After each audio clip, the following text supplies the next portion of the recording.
Now I come to the jewel of the Archdiocese. It's very interesting to see that the jewel of the Archdiocese is being quite appreciated. Perhaps we don't know our own history. We don't know perhaps the root or the origin of some of these jewels that we have inherited. And while we appreciate them, perhaps people have struggled in the past in order to bring them to this level. And today I speak about a very special jewel close to the feast of St. Anthony. And that jewel is St. Anthony's Parish or St. Anthony's Church at TC Palya. The TC Palya Parish is a very vibrant parish which has got a lot of people, perhaps more than 2,000 families, and the families are very much proud that St. Anthony is their patron. So let me say a little about this jewel, St. Anthony's Parish of TC Palya. I heard it for the first time that the original name of TC Palya was Sanna Tammanahalli. Sanna Tammanahalli. That means the younger brother's village or place. So therefore Sanna Tammanahalli becomes TC Palya because of a historical development. We are told that they received a royal grant bestowed upon Diwan Tambuchetti by the then Maharaja of Mysore, Krishna Raja IV.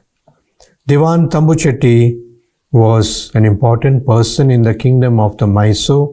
He was almost the chief minister in the service of the king, and therefore perhaps the king, out of his gratitude, gave this particular Sanna Tammanahalli, the whole village, to Mr. Tambuchetti and Diwan Tambuchetti.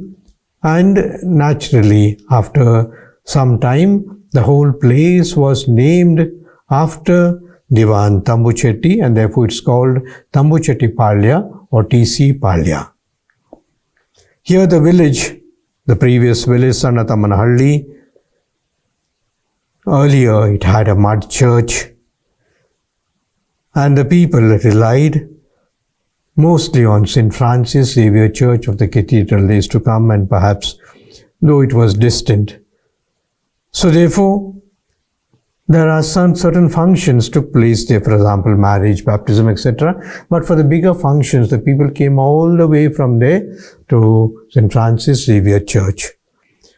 So therefore, the priest that is remembered there is Father Albert Borges, who took charge of this parish in 1947. Earlier, Diwan Tambuchetti took much care of the Christian devotees for about 30-40 years, and that it's recorded that on the 16th of May 1909, Most Reverend Bishop Basil was also one who has paid visit and also imparted his blessings on these people. And so when Father Albert came, he was the earlier administrator of the Cochin Diocese, but on the bishop's instructions he came here and he stayed for a short time, and he was gifted with a statue of St. Anthony brought from Lisbon. Of course, it was his personal gift that was given to him. So on his transfer, and he was going to his hometown in Goa, he liked to take the statue along with him. But the people seem to have said, no, this is our St. Anthony, our statue, and kept it. But later on, it so happened that the people realized that the series of events, sickness, etc. in the family, perhaps the statue would best rest with Father Borges, who had brought it. And Father Borges, in his kindness, is supposed to have given it back to the shrine or to the church as such, and which is now the famous statue of St. Anthony, that is surely imparting a lot of blessings to the people. And some miracles also. The priest who took much care of this church and surely perhaps spent much of his time and energy is Father Lawrence Noronha. He's still alive with us. He's in our, what we call, the minor seminary Bhakti Bhavan. And Father Lawrence Noronha is the one who, with the help of St. Anne's Convent and Christ Jyoti College, he founded Shantinalaya Primary Health Center. He also opened a post office, and we are told, though he was a priest, the government recognized him as the postmaster of TC Palya, and he had a lot of devotions, including the statue of Mother Mary, going around the houses, etc. After him is remembered also Father Anthony Swami. Late Father Anthony Swami, as we know, he died in the COVID time. He was one of the first victims of the COVID virus, and he died of, we have very happy memories of him. I also, when I came here, he welcomed me so well. And I remember having visited him when he was also parish priest of Tamburchetti Palya, TC Palya, St. Anthony's Church, many, many years ago. And so it's written here that Father Anthony Swami built what's called the miracle grotto of St. Anthony, with an elegant garden in the midst of coconut grove and niches depicting St. Anthony's life's chronicles. The center of attraction of this garden is the 25 feet high monolithic statue of St. Anthony.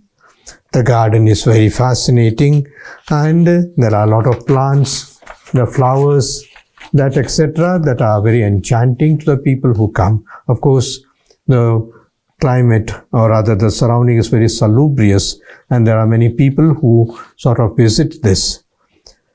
We also remember Father T. Bernard, who built the new presbytery and also sculpture of Jesus' baptism. And the population were kept on increasing. It was more than 2,000 families.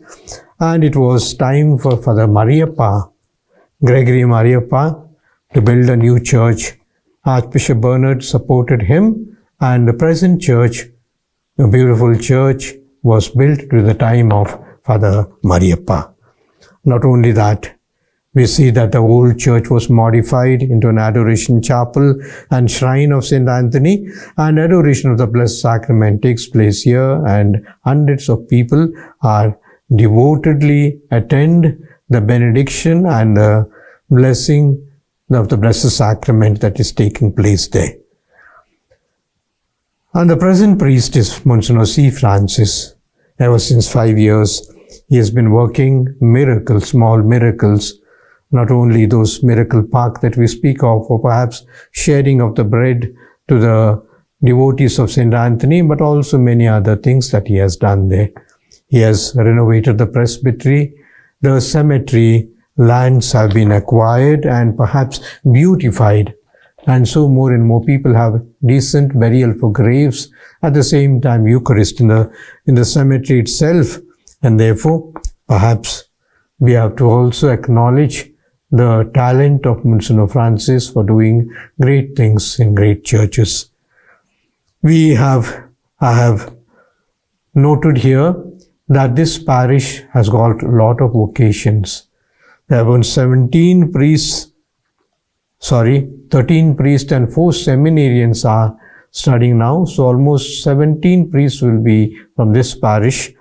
And there are so many sisters, perhaps more than 50 sisters, who have dedicated their life to God.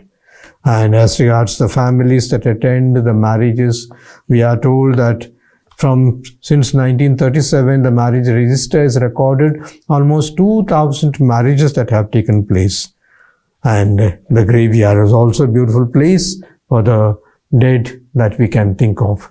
So, my dear friends, I consider, as I said, St. Anthony's Church in Bangalore, in TC Palya, is one of those, what would I say, the jewels of the Archdiocese, which we have to appreciate.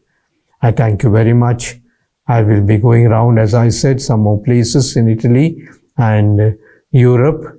Before I come back, please pray for me and I will also pray for you.